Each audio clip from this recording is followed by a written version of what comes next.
public speaking is important and will always be important. I mean, good public speaking skills, good communication skills.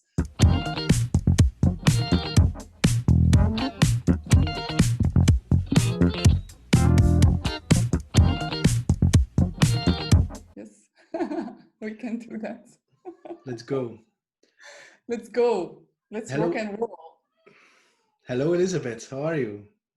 Hello, Peter. I'm well, thank you. How are you? I'm doing fine. Great Yeah. weather outside. Speaking Yes. with you. Yeah. Now, the first question, and I believe that you must have heard that question before. These are special times. Yes, absolutely. What is actually the impact on your business, on the things you're doing?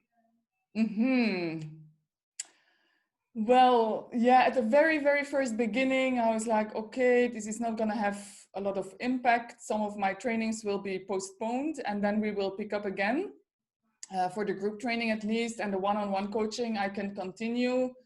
And then, yeah, then of course, yeah, everything, yeah, was postponed and delayed mostly. And some clients, yeah, don't want to do the online sessions because I can work online and I do that. But now, yeah, with some clients, I continue to work online, and I even, first, of course, I was like, oh my God, yeah, now there's nothing new is gonna come in. But then I've had some new clients since the crisis hits. So the business is still up and running. So it's an opportunity for you? Is it an opportunity? I try to see new opportunities. I try to see, yeah, both short-term and long-term.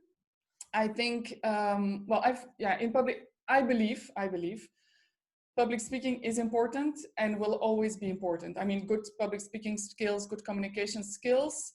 So whether that be live in a real life, I mean, outside, not Zoom meeting situation, or online, to be able to communicate confidently, effectively, it will always be important.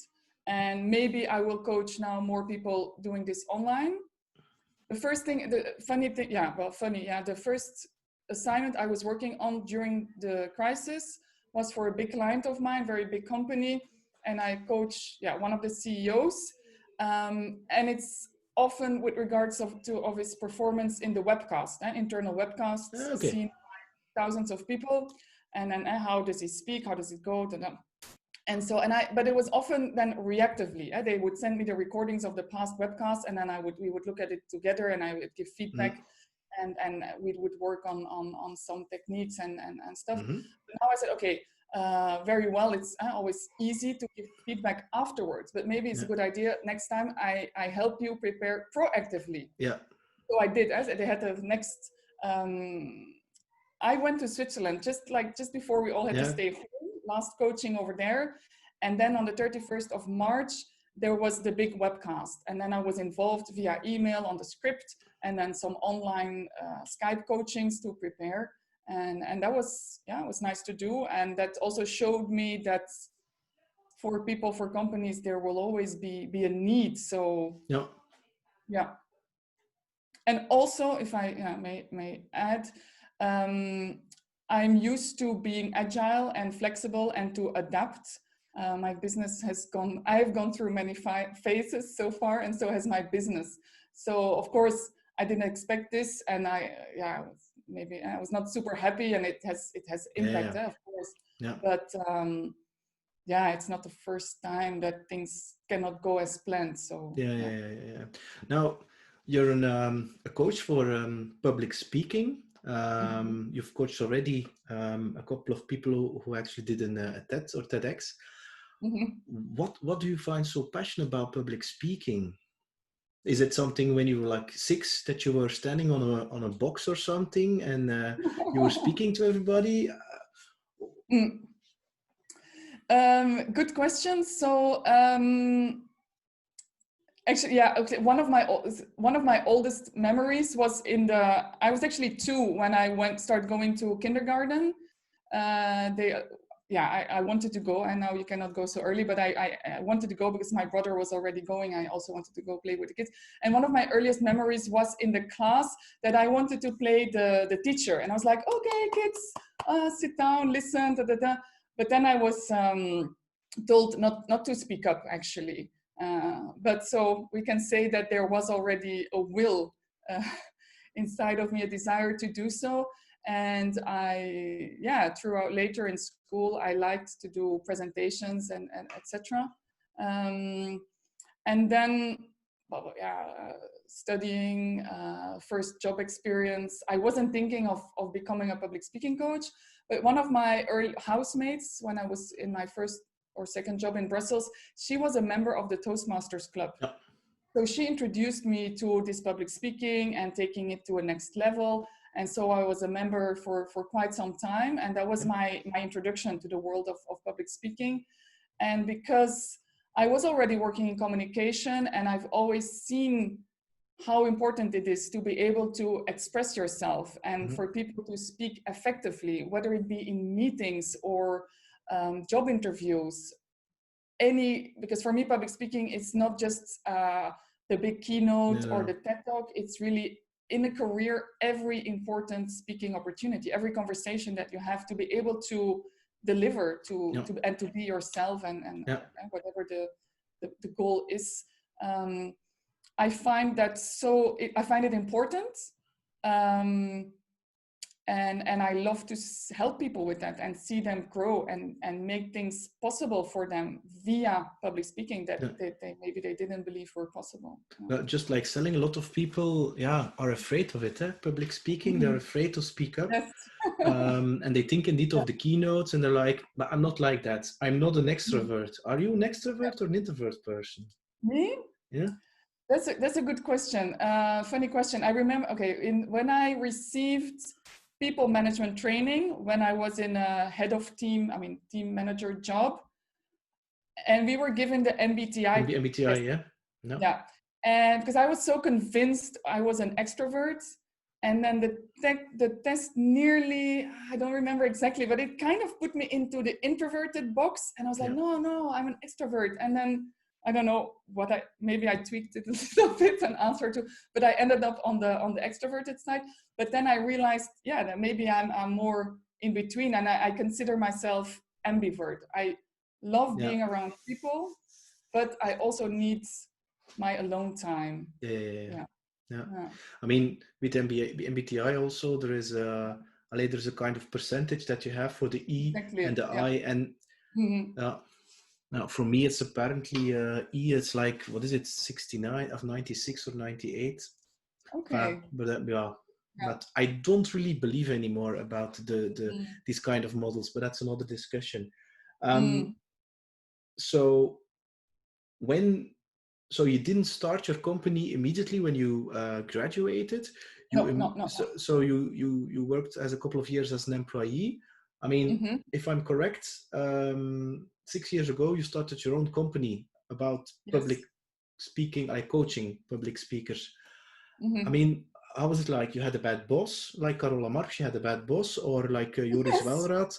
He told me I was a VP of Telenet and I could not longer live like that because I was no longer myself, because I was playing the role. So I had to quit. What was for you the trigger to start your own adventure?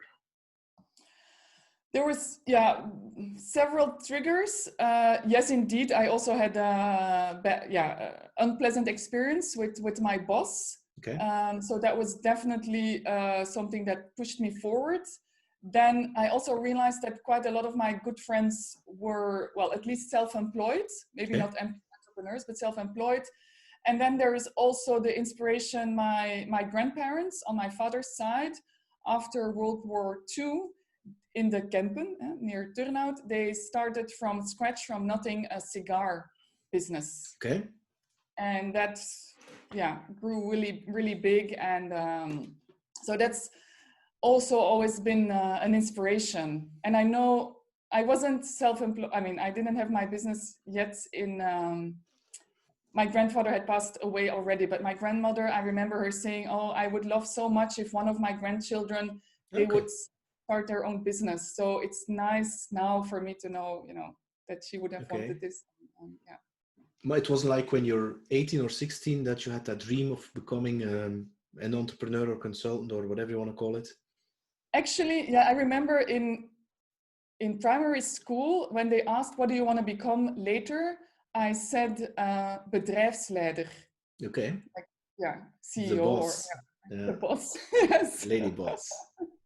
So there was definitely already from an early age on this desire to, Yeah. this, I guess it's also, desire for independence, doing your own thing, making, building something of your own, putting your mark out there. Yeah. And you are, for me, you are a kind of an inspiration for the female entrepreneur, because I believe that a lot of women, they Mm-hmm. have a good idea, but they Mm-hmm. are scared to leave their jobs and to start a company, especially Mm-hmm. when they become a mother or something. As you know, my Yeah. wife is also an entrepreneur. I mean, Mm-hmm.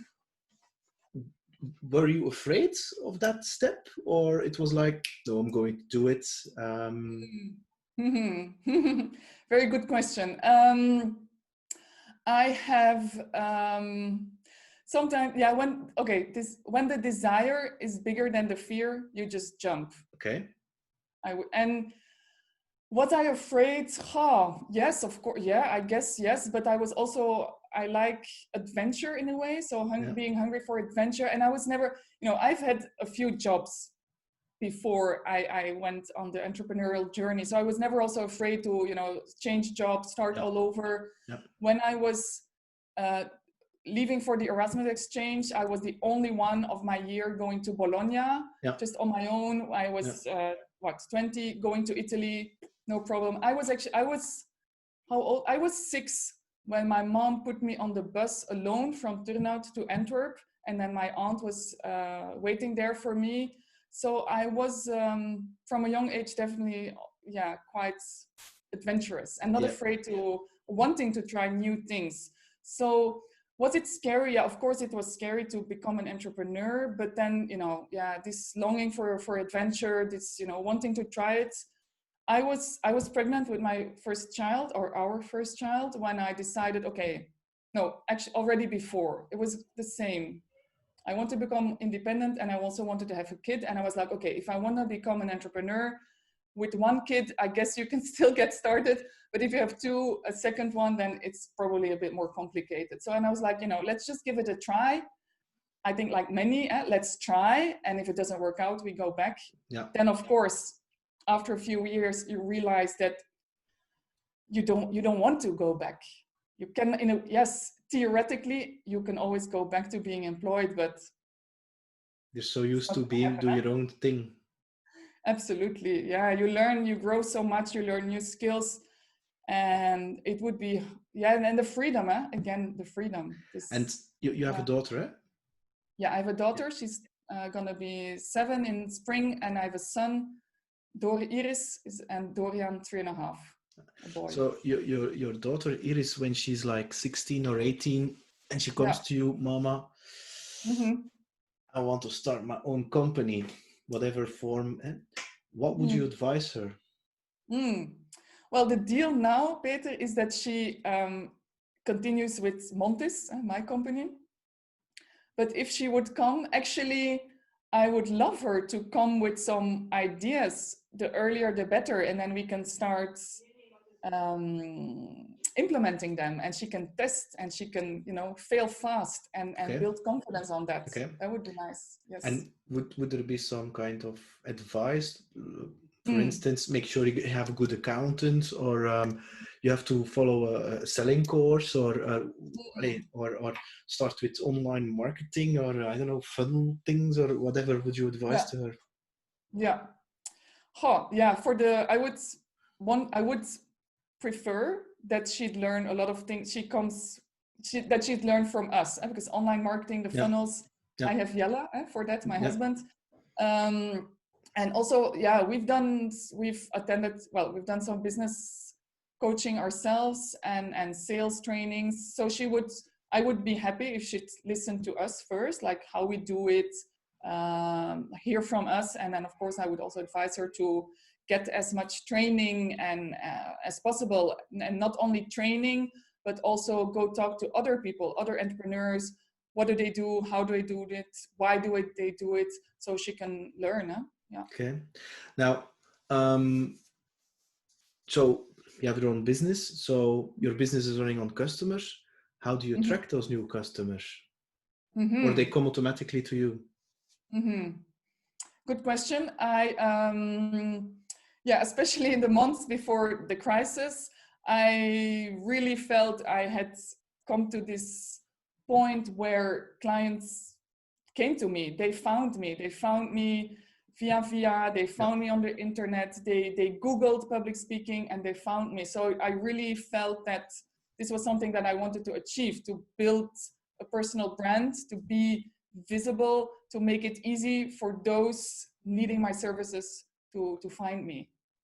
So this means you don't have to sell anymore, or No, and I think we both agree. Tell me if you don't, but that in when it comes to selling, I come from the assumption that okay, I have a talent or I have developed a competence, I have an expertise with which I can help people.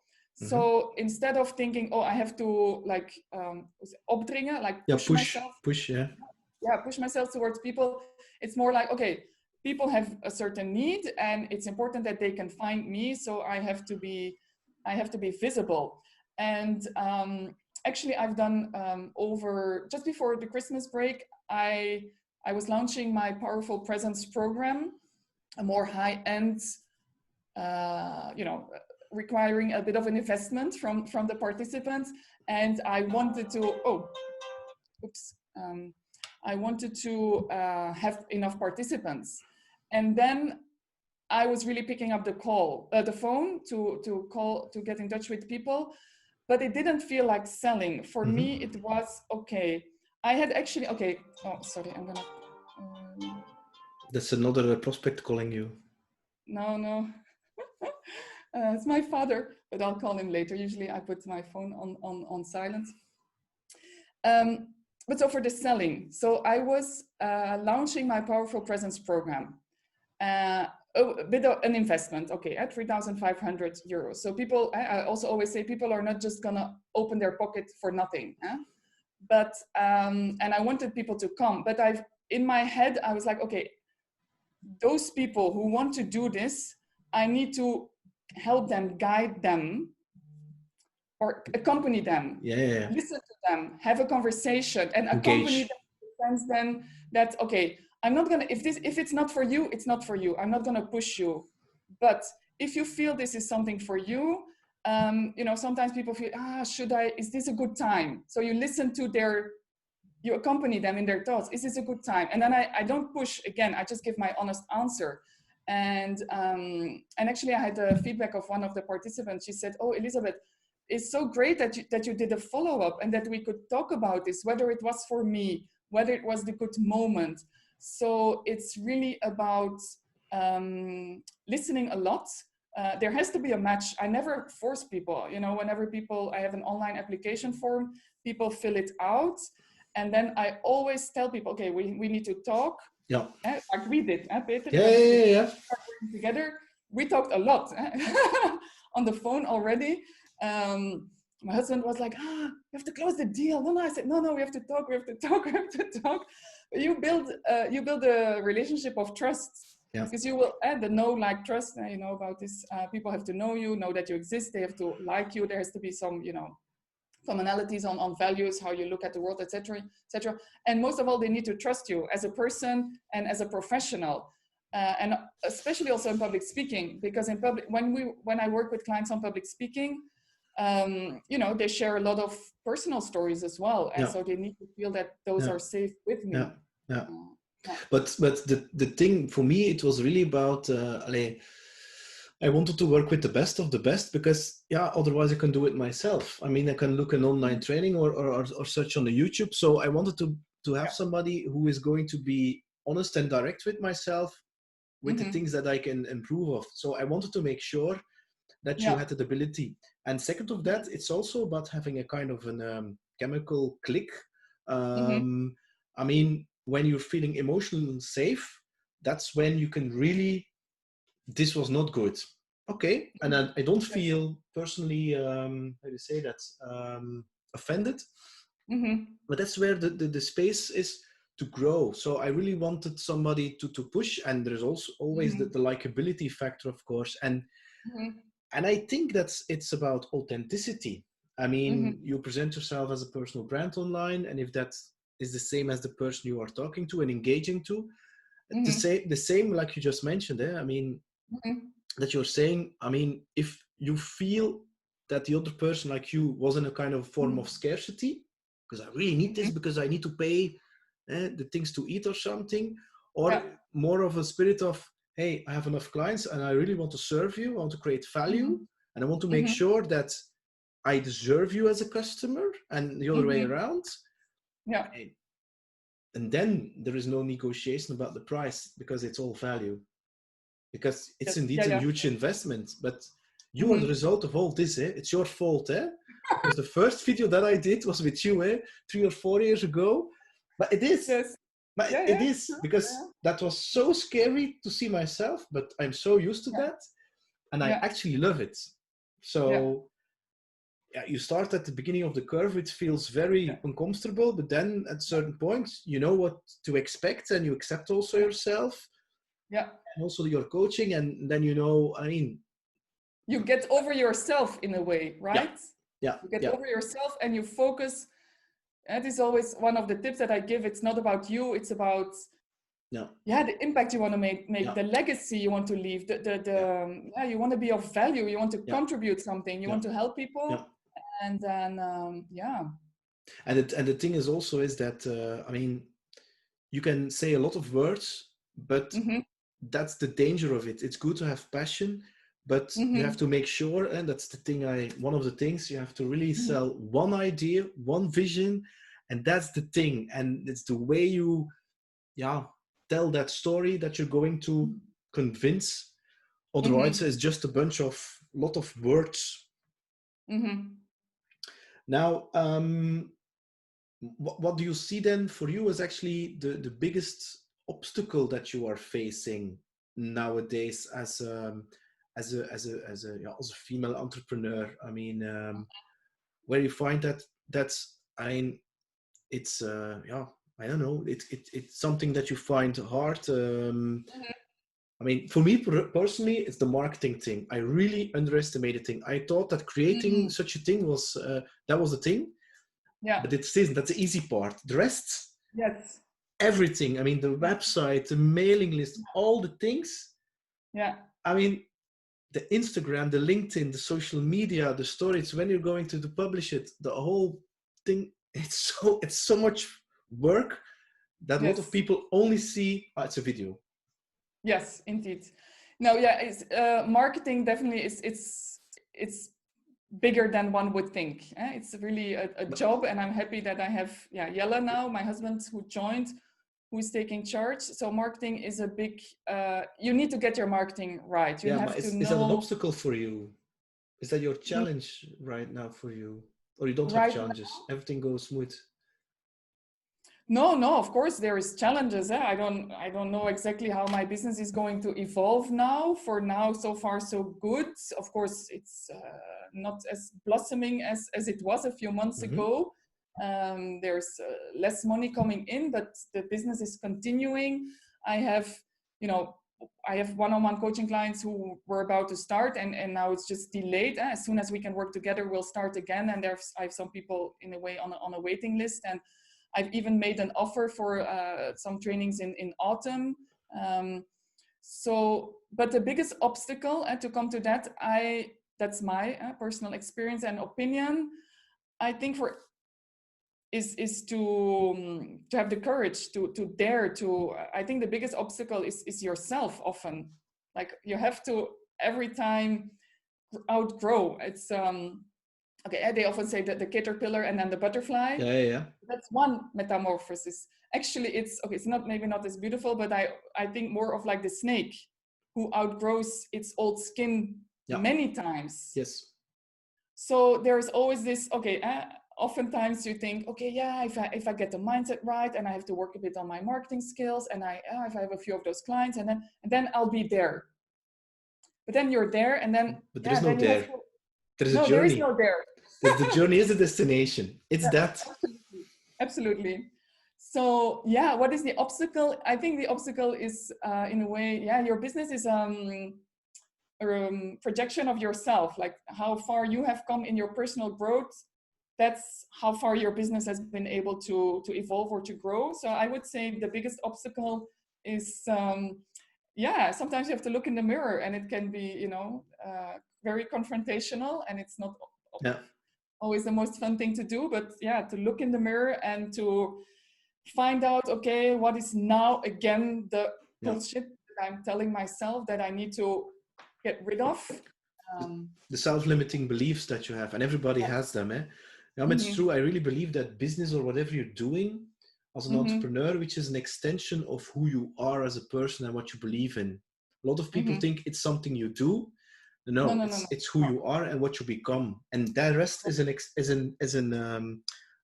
extension of what who you are and what you want to become. And so the Mm-hmm. doing. Yeah. Interesting. Interesting. Now, you're talking about the mindset and the Mm-hmm. growing. I assume that is something that you don't take for granted and that you are working on. How do you work on your mindset? I mean, do Yeah. you, I don't know, do meditation, or do you Mm-hmm. follow courses, or do you sports, or do you also have a coach, for a mindset coach, to see where your limiting Yeah. beliefs are, or how do you Mm-hmm. train that? Good question. So I do work a lot on mindset with my clients. Okay. So whenever I do that, I mean, both in one-on-one coaching as group trainings, mindset, and it's in the, I work on confidence, content, and connection. Yeah. And in the confidence pillar, it's all about leadership mindset, managing nerves. Who are you? Who do you want to be? So I work with them. So that's always also a reminder for me. Although, especially also now in these special times with Corona, I noticed that I do yoga. Okay. I love Yeah. doing yoga because for me it's body and mind Yeah. workout. But now, okay, we found now in the morning, my husband and myself at 7 o'clock in the morning, we're out in the garden doing our little morning workout. Mm-hmm. And then in the evening before we go to sleep, we now meditate together. Okay. So that's really helpful to Yeah. keep the focus, to Yeah. keep the thoughts in the direction that we Yeah. want them to go. Because honestly, yeah, to have to try to work, but having two small kids around, our days are very intense. Yeah. But I have one, and it's the same for me. I mean, Yeah, especially the first week, my yeah, wife was ill, and I had to take care ah, of Jules. And then you yeah, have, like, because I'm always meeting new people, and it's always uh-huh, C-level. So I am having yeah, these Zoom calls with people I don't know, and my kid is there, yeah, completely destroying the whole, I don't know, furniture or whatever. And yeah, you have to keep calm. So if I would meditate in the morning or the evening, I mm, think I would go, I would really be a slave of my emotions, and I would be mm, really reactive. I would be angry, mm, irritated all the time. yes, Whereas it is not his fault. I mean, he's just expressing himself and maybe searching for attention. And it's mm-hmm, that balance between being a good dad and being a good, doing your job perfectly. yeah. Okay, interesting. Now we're But going back. I Yes. really, it is important to develop a practice. It's not something that, you know, you go to a course one and then No, you learn about no, mindset, no. you have to make it a practice. Yeah. Also, yeah, like good habits. It's all about It's habits. That's good habits. habits. It's that. Do you watch the news? Do I watch the news? I maybe once a day, maybe I check in No. a bit what's happening. Not too much because I mean, it's important to know, but then it's also a bit Negative.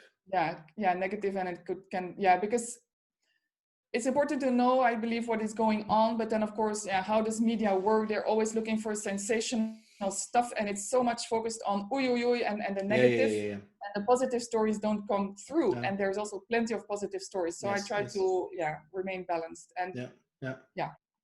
Now going back to the public speaking. Mhm. I mean, I learned from you that Warren Buffett, when he was like, I don't know, 18 or 19 or 23, that Mhm. he followed one course and it was about public speaking. He said the most important course that I ever followed was public speaking. I mean, if you compare like now public speaking and I don't know 10 to 20 years ago, do you see a difference? 20 years ago, Or Peter, I 10, was 10 very, yeah, very, yeah, I know, but maybe 10 years ago. But I mean, you're an expert, you're very passionate about it. I'm pretty mm-hmm. sure. I mean, if you ask me what is the difference between selling today and in the 80s, I was also like 10 years in the 80s, but I have studied a little bit around that to know what management techniques or selling techniques were in the 80s.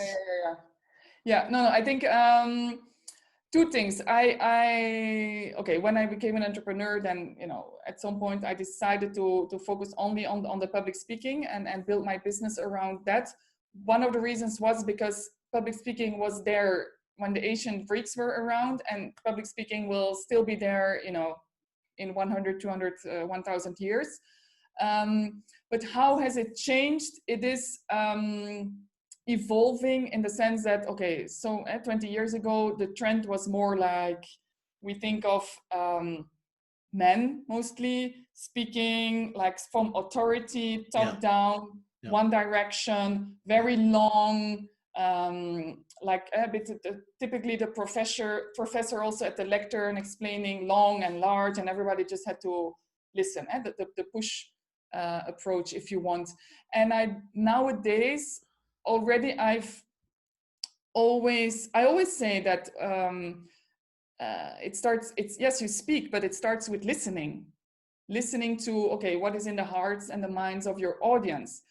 And I also teach people not to see public speaking. You might think that it's about giving a monologue, but it's not. It's always a conversation, because I am talking, and while I'm talking, you're nodding. So you're also having your thoughts. Well, it's multiple conversations, because I have an internal conversation, you have an internal conversation, and I'm talking to you, and you're reacting to that. And I think a good speaker knows how to interact with the internal conversation of the audience. So it should always, in a way, well, it shouldn't, but that's an approach to make sure that when you're public speaking, that for the audience, it feels like a conversation and not like, people don't like being talked at. No. People like it is not speaking at, speaking with. I think that's an interesting distinction for people who want to know about public speaking to think about. But it's a conversation. I mean, imagine you having a conversation with somebody who is just speaking words, and the other person is not even reacting, and he or she is just keep on speaking. I mean, that's not a conversation. I mean, that's not even engagement. And I think that's the thing. It's about feeling, sensing. I mean, I had Marnik van den Bergh. He was my first guest. He wrote a book about public speaking. He's a young guy, and I saw him speaking, and he has a completely different style like yours. He has that Tony Robbins. Tony Robbins, you know who he is? That's the guy who is really he has that same energy. He's like 8 a.m. on a sales conference, shouting and running around, and he has a very passionate, positive energy. Yes. And I lost completely my point here. And that's what he said. He said, first of all, before I start, I'm going to talk with some people in the audience. I'm going to ask some questions. Tony Robbins does that also. And then he's going to use certain things or use certain phrases to, I wouldn't say, to interact with them. To make it really personal. And he's always searching for that. And it's actually his biggest lesson. When he doesn't do that, and a lot of people think it's about public speaking. Maybe the term is better, public conversation or something. But they just think about standing, a guy or a girl or women standing on the stage and just shouting some words and being the next Martin Luther King or whatever. Okay, interesting. Now, because people relate everything to themselves.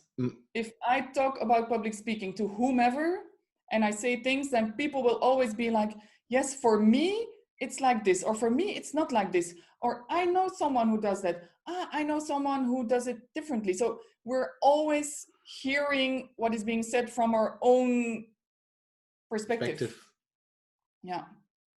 And Yeah. as a good speaker, you need to be able to, yeah, go into that perspective of the audience. If not, they don't feel the connection and they stop listening. Yeah. And what do you prefer, the coaching, or do you also prefer the public speaking by itself? If you had to choose. If I had to choose, I really love the coaching, helping people. When I speak for groups, I also enjoy it very much, but I'd rather be the speaker coach than if you would ask me, Elizabeth, okay, after the crisis, what are you going to be? Are you going to go from one big audience to the other, or are you going to continue coaching people? Then, well, never say never, but at least for now, I really love working with people, coaching them, because I have met so many interesting people, like you and many others. Thank you.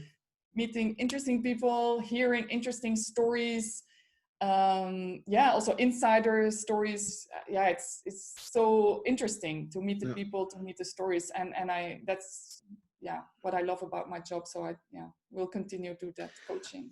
And I was really amazed how, I mean, after the 3 days, which were very confrontational, which I like, I mean, that's the best thing, how much you could get out of me. And I wonder, how do you train yourself? How do you keep up to date? How do you do that? I mean, it's more than just watching some YouTube videos, I assume. How do you stay sharp for yourself? Of course, there is continuous practice, because I'm always working with people. And then it's, I read books and articles, and I have a bit of like some antennas are on. And whenever there's something about public speaking, personal development, but also, psychology, how does the brain work? All these things. I was working, one client was, artificial intelligence development company. So it was super interesting to work with these people. Okay, of course, they also work with speech technology and how they see, so I'm constantly, this is the filter with which I look at information out there, and I look for it, and I also have books, and then I see videos, and there's people I follow. I have here, because this is a great book that I found out about. How to Own the Room. Okay. How to Own the Room. Great. Beautiful title, right? So this book, and then I have like this book. Find Your Find Your Voice. Voice. Yes. So the just quickly on the How to Own the Room. I love this book because it's about different speakers, female speakers, but it's like be more Michelle Obama. How is she as a speaker? Be more Chimamanda, this Nigerian writer and TED speaker. Be more Angela Merkel. So in the book, the author Viv Groskop, she analyzes different famous speeches or speakers, also Oprah. And I love the book because in my approach, the people I work with, I don't all put them through the same form. And like, it's not like there's one ideal kind of speaker. The good speaker is the speaker who can really be him or herself on the stage. Yes, of course, there's techniques, but most people don't recognize themselves in the stereotypical speaker. And that's why this book is so great, because it gives like introvert, extrovert, intellectual, more this, more that, political. Michelle Obama, of course, highly educated, but then in a political context, how did she there was constraints for her, and she developed a lot, trained a lot. And so to have these different role models for speakers makes the book very, very valuable. Do you think, I think it is, but do you think that the fact that you are a female speaker coach is a big advantage for you? Because I don't know how you do it, but you combine that very powerful, confident power without being arrogant, which is typically male, and then with a kind of, and this is a positive thing, a female soft touch to coach your clients. So you're actually confronting them, but at the same time you're very, very soft. That's at least what I received. Do you think that's an advantage, because I I didn't want to have a man, Yeah. to be to be honest. Okay. Yeah. Well. Okay. First of all, human to human, people choose people. So there is reasons, and I think you've listed them why you chose to work with me. Mhm. Then I very much believe in a positive approach.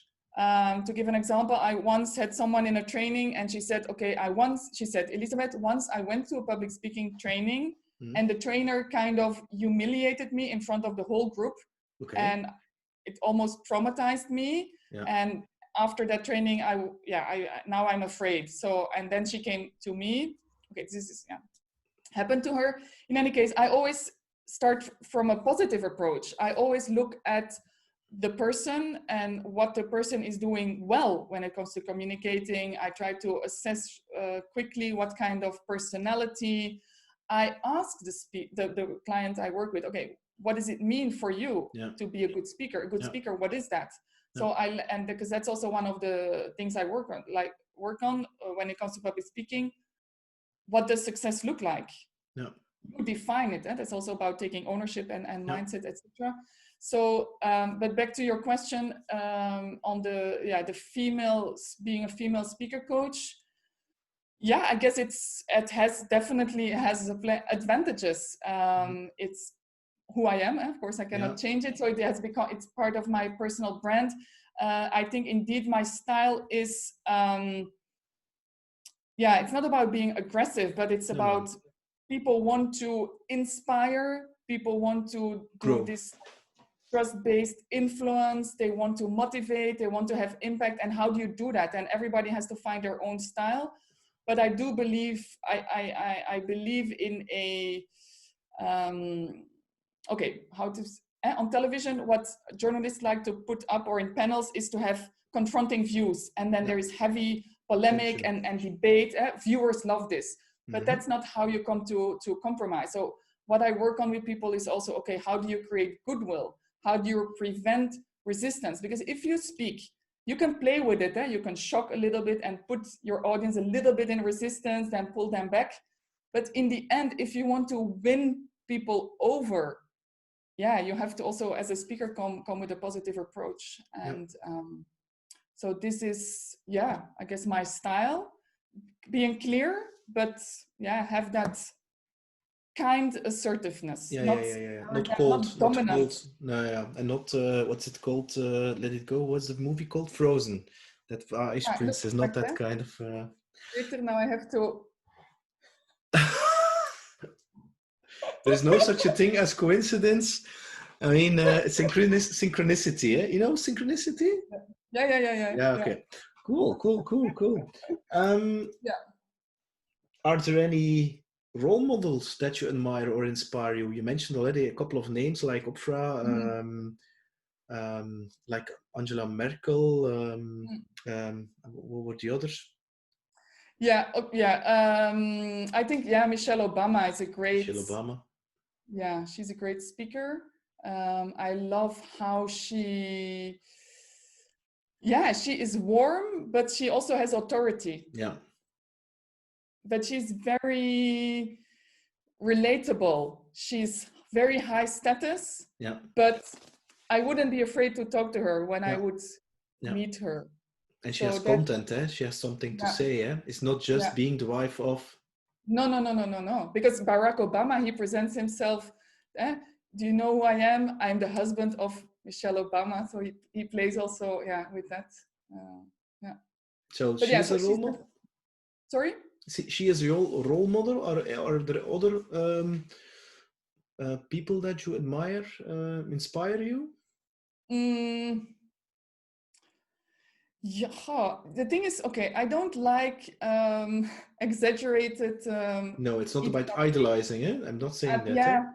No, I know. Role models. Chris Anderson, the founder or the guy who at one point I think bought TED and then made it really big. I think he's also great. Quite some TED speakers. I had the honor and opportunity to work with Zelda Lagrange, who is the right hand of Nelson Mandela. I think Nelson Mandela, in his leadership, in his way of approaching people Yeah. with this always this kind smile, but you wouldn't mess with him. So he had this a lot of authority. Yeah. So that I find really fascinating. And it's also the kind of because public speaking for me is also a lot about leadership, and the speaker is a leader if you're on a stage or you're talking to people. So I like to look also at role models. I like to think of role models also in the sense of, okay, what kind of leadership? And there is the name escapes me now, but also the Prime Minister of New Zealand. Yeah, these are the people I that are great role models for me. Absolutely. Okay. Yeah. Now something completely different during the corona times, you have created Moonshine. Yes. What is that? And where did you get that idea? Yes. So Corona hit us, and then I was, a lot of things were happening, and then I was like, okay, and then there was this idea that we'll all have a lot of time. I don't agree, because all people who have kids in the house and who try to work feel like they don't have much time. But in any case, I was, okay, so Corona, and then I was like, I had been wanting to show up more on video, on social media and online. And I felt like now with Corona and people being at home, it was the time and the opportunity to do so. And so sometimes I just like to jump on the ideas that I have and put them into action immediately. And so I just did. I felt like, okay, this was the thinking that I had. I felt like, okay, as an entrepreneur, I know what entrepreneurial anxiety is. As a speaker coach, I know what speaker anxiety is. And I know how, I have my experience of how to deal with change, and how wanting to control and not feeling comfortable. And now in these times, maybe there's some lessons that I can share with people for free, make some videos. So that was the original idea also, and to bring some positive vibes. So it was Moonshine, positive vibes for positive impact. And I was gonna then put in some tips on how to deal with this anxiety and how to stay in those positive vibes. So it's all about mindset, about influence. What can you control? Because we feel like there's so much happening that we cannot not control. So how do you keep yourself together? And how do you work on what are my best tips on confidence? So that's how this came about. And so for 2 weeks, every day at 12 o'clock, I showed up. It was supposed to be 15 minutes, sometimes it was a little bit longer, but it was absolutely great to do it, great to see the reactions of the people and how they appreciated it and how the tips were helpful as well. And then it actually also generated some business. So it was a win-win-win-win on all fronts. Then, okay, I did it for 2 weeks. It was more, as you say, right? You do the video, but then, it was all difficult to find time to prepare. Then you have to market it a bit, communicate, follow up, put the video online. Then I involved a graphic recorder, Joyce van Kerkhoven from Incorporate Me. So she was then doing live graphic recording. So there was also a little bit of extra work to have her involved, etc. So after 2 weeks, I was like, okay, it's okay to have a break. And then I'll pick it up later. So I want to pick it up again, but now I have my work with my clients, and then there's the kids. So I'm busy enough for now. Okay. Now I'm going to go back to the public speaking again. There was a couple of years, there was a big trend on storytelling. I mean, is for you public speaking, is storytelling a part of public speaking, or how do you see that? Or do you think that storytelling is a little bit too hyped? So maybe in a way it was too hyped, in the sense that then everybody was talking about it, but then what was it ultimately? All of a sudden so many people were giving courses. But I do believe it is a very important part of speaking, and about if you inspire by stories, but and your story, your personal story, you make a point, you bring a message, and then you illustrate it with an anecdote or with a short story or a longer story. And then there is also always, so those are the more individual level story, but then there's also the bigger stories. And now clearly with Corona hitting, the bigger story on which our society is resting is now being questioned. If you want, economically, we were in the story of grow, exponential growth hacking, bigger, better, more money, but we were exhausting the planet. I mean, we're in a way still are. So that's a bigger story that's out there, and people follow or don't follow these bigger stories. But in any case, like these bigger stories or stories that we tell our children. Okay, as a female coach, I'm also very sensitive to stereotypes. Oh, boys should do this, or boys don't do that. Girls do this, girls shouldn't do that. Those are also little stories that we tell people, or we tell stories for so many reasons. We also tell our children, when you cross the street, be careful, because you know, once there was a girl and she didn't watch out and a car came and she was flat as a pancake. So stories are out there, they're important, they serve a purpose. And so yes, to master the art of storytelling is important when you want to become a good speaker, but it doesn't have to be difficult. No. And can anybody become a good public speaker, in your personal opinion? Yes. Assuming that they want it, of course. I mean, you have to want it. Yeah. I recently came up about this from the book How to Own the Room. Viv Groskop, she wrote, you don't have to be a good speaker to give a good speech. Okay. I read that and I felt like, interesting one. I'm gonna let that simmer a bit. And but to come back to your question, yes, I believe everybody can be a good speaker. Absolutely. Some people will contradict. They will tell me, yeah, but you need a little bit of talent, or you need some natural charisma. But I don't agree, because I believe everybody has stories to tell. And for me, a good speaker is someone who can be him or herself. Who you can be super, like Greta Thunberg. She is on the autism spectrum, and she has her very peculiar way of speaking, but that's a style of speaking. That's it. Yeah. And for me, so yes, everybody can, if you allow yourself to be a good, it's a lot of allowing yourself, imagining the impact you want to make. I always also tell people I start to work with, okay, you're going to do an important presentation or give a speech.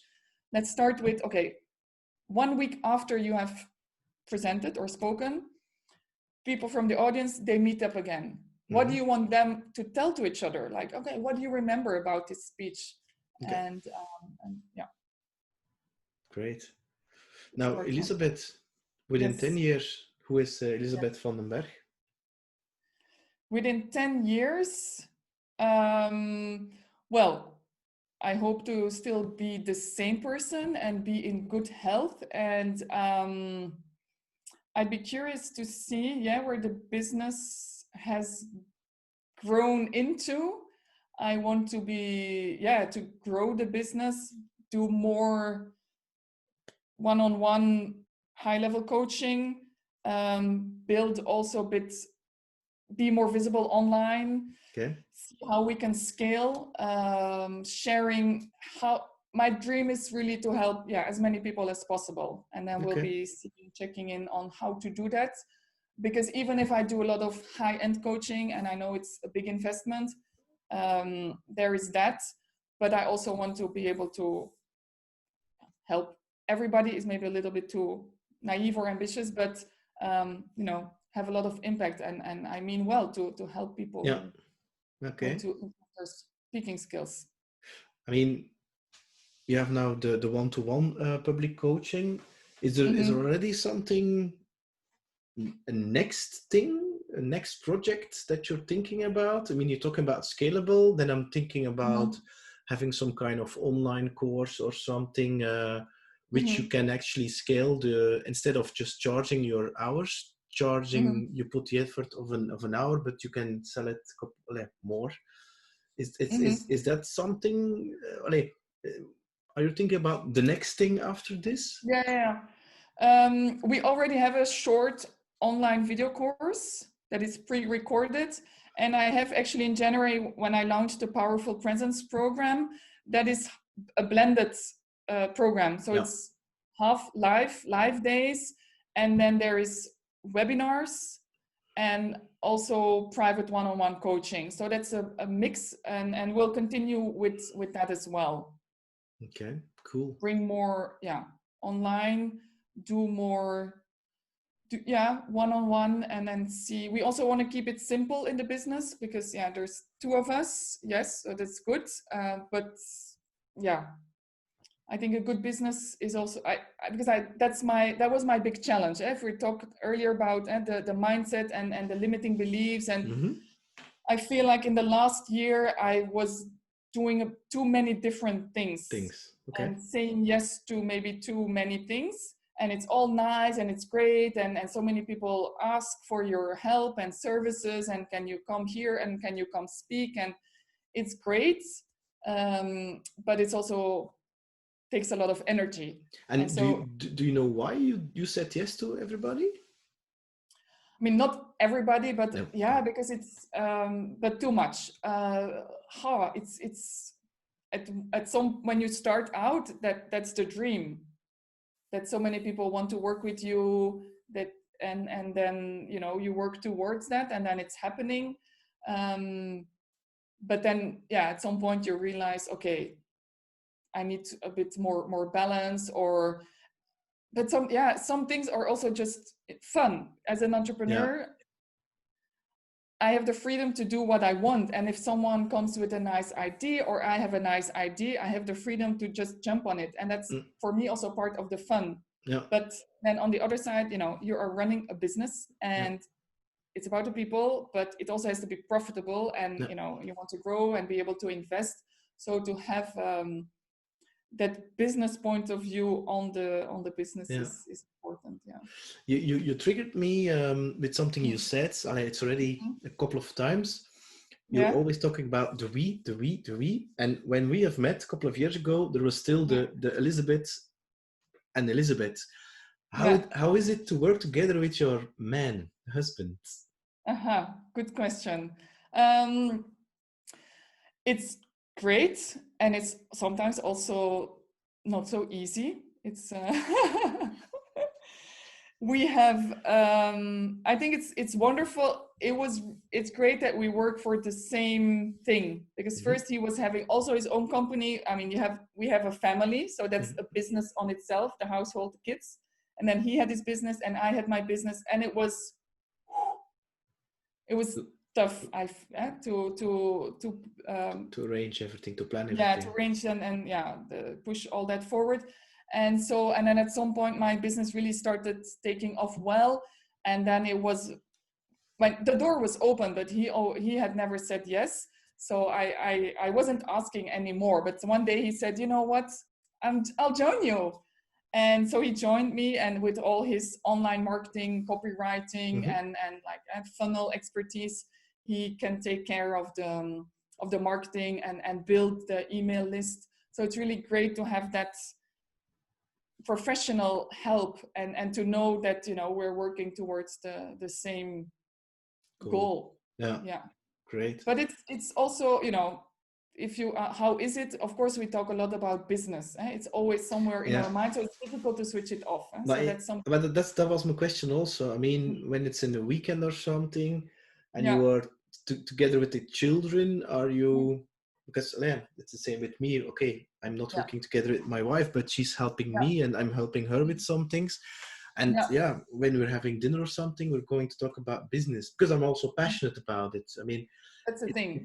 Is that then hard? And when you're going for a picnic or something, that you again talk about business, or is it for you guys, I wouldn't say easy, but turn off the switch and now romantic with the 2 children? It's I would, when the kids are there, we don't, we interact with the kids, and we don't, when they're there, we cannot really talk about business. Sometimes we try, but it doesn't work. But then, of course, we talk a lot about business, but it's our passion. So, and we don't know any better by now, in a Yeah. way. But we do try to, we are aware that, okay, there is, we are a couple, we have a family. So I'm a wife, I'm a mother, I'm also a friend. I have friends and I want to see them sometimes. And there's also me. Sometimes I want to also do my own things. So to give space to all of those different roles. And sometimes I also just want to not be the speaker coach and just be on my own. And so to give, I think it's, and we take responsibility, me and Jelle, for, he takes time to play the guitar. I take time to, now I don't go out so often, clearly, but to do my things, take my bike, go out. Okay. Now, as a last question, because this hour feels like a minute. Yes. What is still a crazy dream for you to be or to do?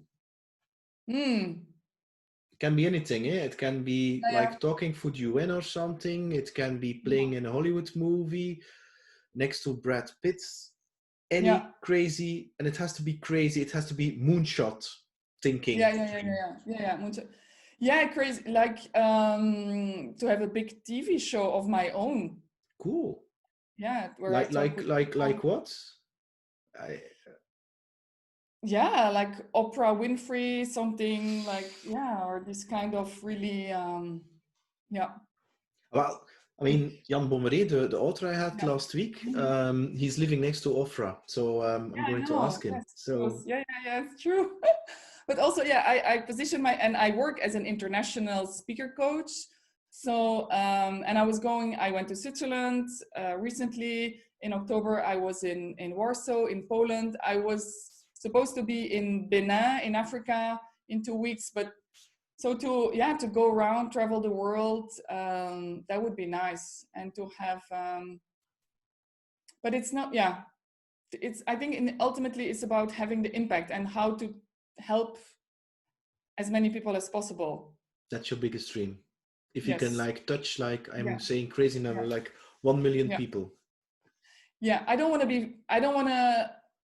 I am visible because I have to be visible. If not, people cannot find me. But it's not the goal. It's not like, I want everybody to know me. I want to be famous. That's really not. It's a side effect. It's the same with me. I also play guitar not to be famous, or I do this. People say, you're an influencer. No. I do this from passion because it takes so much time. I do this because I just discovered this, that I really like this. So, but then that's the side effect, of course. Yeah, it's the passion driving you and pushing you forward, always to a next level. But always dream big, huh? Because this is also a nice little story. The first thing I did after the Christmas holiday was to go for singing coaching with Martine Reinders. She's an opera singer, soprano, because I was always told that I'm not good at singing.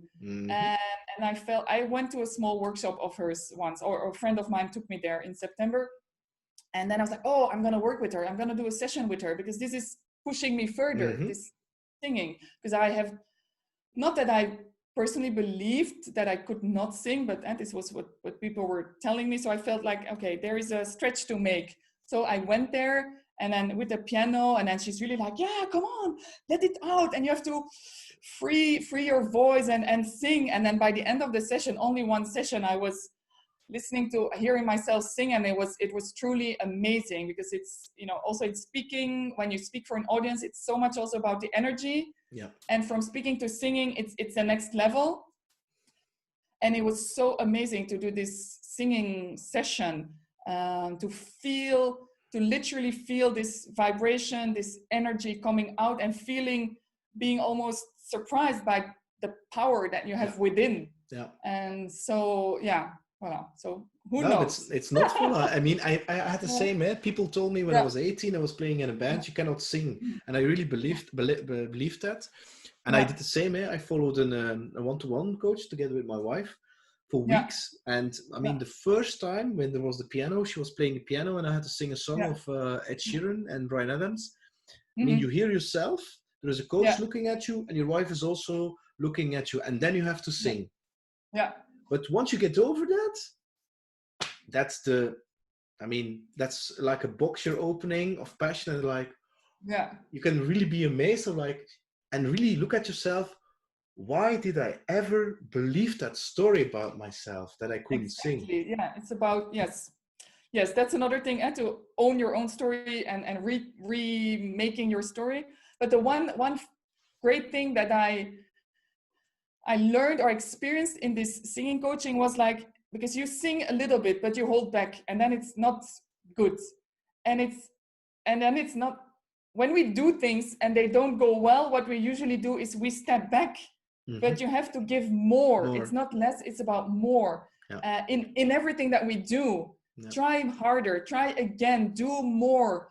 Don't be afraid. And with this singing, it was so obvious that, okay, if you hold back a bit, no, go into that full power, full potential. But that's the thing, when we are so much trained to breathe from here, but when you are learning to sing, you're singing from the belly, the stomach. I mean, if you sing here, you're going to be having a hard time to sing. So also training that part is just on its own already a big improvement for your life, I believe. Yeah, absolutely. So what's the way forward? I think, I'm passionate about my business, and I'd like to see it grow and help more and more people and make some positive impacts. Positive vibes for positive impacts. What a story. Elizabeth, thanks a lot for the conversation. Is there anything that we didn't talk about that you want to share? Is there anything? There was one thing I thought about. Often yourself, you're the obstacle, because I believe everything is possible. But nothing goes. Ja, in Nederlands klinkt dat beter. Niets gaat vanzelf. Nothing just happens out of the blue. Everything is possible if you believe it, and if you step out of your own way and you allow yourself. And a beautiful thing is to visualize this, the best version, to visualize your dream instead of coming from anxiety and fear and visualizing all the worst case scenario and oh my God, and what if? No, instead, dream big and bigger and I think that's the most beautiful thing that we can all do, is to step into our full potential and allow ourselves to grow and make mistakes, of course, because we all do, but one step at a time to grow. And I think, that's then comes back to the beauty and the passion of my job, is that I work with people and I see such a transformation. They come with me, they come to me, and then we work together, and then they're like, wow, so many things become possible. They get that new job, they get the compliments, they move people's They hearts. start a YouTube channel or a podcast. To see you. I was waiting, Peter. I was very happy to finally see you. I mean, not finally, the time, everything happens at the right time. But you planted the seeds. But if you would say to me within 2 or 3 years you would start, I would say, Elizabeth, take your pills, please, or just don't take them anymore. So no, it's true, and you don't know up front who you're going to meet and what the impact is going to be on your life. I mean, you think at the moment itself it's going to be like this, but then you, like me, I had some public speaking, and then and then this thing happened, and it happened, but it doesn't happen overnight. The seed was planted years ago. Because that's also on one side, people can improve quickly, but then good things take time. Seeds are planted, and also when you start your own company, it will take a while, but it's worth it. And that's why I think it's very important to not strive for perfection, but really strive for progress. Just doing it, delivering something. Next step, and then small things that you can say, improvements, and then you become great. Because if you're always working on your first page and rewriting that, you just have to let it go. And then move. No, but it's and I really, the things you're saying, it really radiates with me, because I think the purpose of a human being is joy, and it's your job to really express yourself, your full potential to the max. Absolutely. I mean, you're not born just to wake up, take care of kids, for your kids, eat, work, collect things, and then sleep again. I mean, I really think it's about that. It's really, I mean, reinventing yourself. I mean, you're a mother, you're a public speaker coach, you're a singer, you're a bike, how do you call it, cyclist, and that's the thing. I mean, and for me at least, is how far can you go?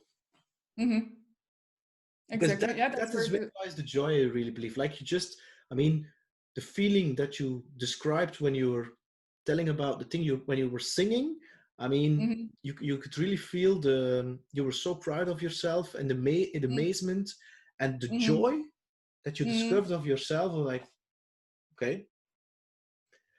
And I think there is the true key to, I wouldn't say happiness, but it is happiness, fulfillment. Yeah. It's that serving part, and that's yeah, I would say striving for more. I mean, it's growing. That's the same. A tree isn't built to stay there, and so it's about growing. Yeah. And it will grow, at its own pace, and that's okay. Yeah. But to keep growing, that's the joy, that's the fulfillment. Yeah. Yes, absolutely. And then to be able to take other people along on the journey.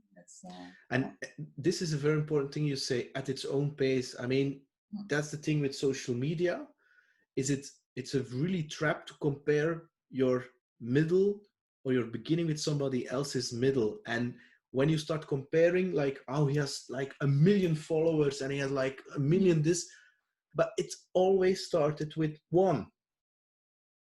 You start with one letter, one book, one like, one client, one. Yeah. And not 1 million. And I think with comparing, you're like, no, it's their story. Write yours and stick to yours and take it at your own pace. Yes. It's a challenge. It's also a challenge for me, because I'm impatient. And then a big challenge for any entrepreneur, because you have a dream, you have an idea, you want to go there. So in your mind, you're already there, but then you have to go. You think you're going to go on the stairs, it's not the stairs, it's like, but that's also the adventure, the journey. I mean, imagine that you would reach your destination and it would go like this, and you can predict it. Wouldn't life be boring? Absolutely, it cannot be like that. No, it has to be. Did you ever read Paulo Coelho, the what is it called, The Alchemist? Alchemist. Long time ago. Yeah. That's the conclusion of his book. It's not about the reaching thing, but all the things that happened. It's really about the journey and the adventures, and you get into adventure if you dare to take the step, if you have the courage to try something that maybe you're a bit afraid of. But that's how you find excitement and fulfillment and growth, and that's the best thing there is. Now, as a last question, do you believe that that more women should dare to stand out and speak out? And I mean, in a general way, I don't mean that's just starting their business, but to be more present. Yeah, of course, that's my dream, and then my reason also, one of the reasons why I do the job I do, because when we go to professional conferences, when we look at panel debates on television, we always see too many men and not enough women. It's not only about gender, it's also age and color, etc. What was the question exactly? Do you think that more women today more women should speak up or stand out? Yes, absolutely. And that's why it's one of the reasons why I do my job, to see more women out there, more women making themselves visible as entrepreneurs, because we need more role models for the newer generation, because the young girls today with the Instagram, all this, like, they see a lot of like this picture perfect women, and before you know, they get obsessed with how they look and they forget about the impact that they can have. It's, you know, you don't have a, your body's not for the looks, it's about what you can do with it. And I think it's really important to have these role models today for the generations to come. Absolutely. And I also, so that's on one side, I want to see more women standing up, speaking out. Sorry, Marnik, that's the title of your book, but make themselves visible. And I also want more men to have, to be aware that it's not always easy, or that women sometimes are more held back, and for men to open the stage for more women. Yeah, and uplift them, eh? I really believe that too. That's why in this, because I already announced 8 in the beginning, and now they're all, I just had Joris, and for the rest, I believe they're all women, and I do it on purpose. Because because no, it's really, I do it on purpose because I really want to, I mean, I don't know where it comes from, but I really have it's not the underdog, but I'm really passionate about people doing something that other people were like, it's not possible that you're going to do that, because I had that myself. Because a lot of people who, when they were young, because I was really an introvert, I mean, doing a podcast is something really contradictory for me. And so, and if it's now a male or female, it doesn't matter, but I'm really passionate about those people who are doing something extraordinary. Like within 2 days, I will have Magali Dereux, for instance. She has autism and syndrome of Asperger. But you have to do it, to be visible. Yeah. And I have so much respect for her. And at the same time, she's getting a lot of BS, which I don't find, and I don't know. I have so much respect for these persons. So there's another lady entrepreneur from Antwerp coming. She's like 28 or something, and she has created a very women's healthy underwear from bamboo. And just that story alone, I mean, she does everything herself, everything, collecting money, everything. And the way she does it, it's and they're young, eh? I mean, 28. I find that crazy. Amazing, so just to do it. Yeah. And it doesn't matter if you now succeed or something. It doesn't matter. Just doing it. Yeah. No, good, but great, because actually I checked when you asked me, Peter, I checked, whether I was going to be the first woman on your podcast, but then I saw that there was already some women, and I was like, yes. Carol well and Rit Bunnens. But that was by accident. I mean, I just encountered people, and I said, interesting. And I'm going to ask you, and Rit, I know very well, so that was for me very easy. And Carol, and this is an interesting story. When I did my first public speaking session, just after I've met you, Carol was speaking after me. And I was quite nervous. And I was talking to her and asked, how did you do that? How are you going to do this? And she said, it's just by doing it all the time. So it's okay, even if you screw it, it's going to be fine. Just do it. And I never forget how she made me feel, because she really gave me that feeling of, because she's like the CEO of Duval Union, and she's speaking all the time. So for me, it's like a big inspiration. And she was very humble and very connecting and engaged, and not giving me a feeling of we are just a beginner. No, not at all. She was really like, I feel you, and I've been there. Just do it, and it's going to be okay. And that's actually the reason why I asked her. Yeah, good. Yeah, that's how things work, right? People remember how you made them feel, and then... Maya Angelou, eh? Yeah, absolutely. Elizabeth, I want to thank you for your time. Thank you. It is a very long session, but it's okay. I'm very grateful. I hope you enjoyed it. Absolutely. Yeah, it was wonderful. Yes.